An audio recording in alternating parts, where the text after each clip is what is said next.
my budgie a boy or a girl? He talks a lot.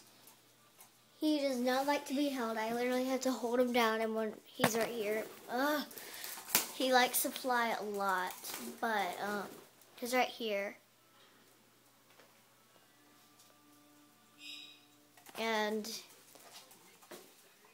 he has a blue beak, like a darkish blue beak. So I kind of wanted to know. And then this one has a lightish pink beak. Let me get her.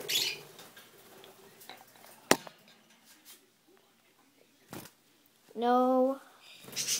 Well, she got out. But so I want to know what they are. I'm really hoping to breed them if they are a boy and a girl together. So please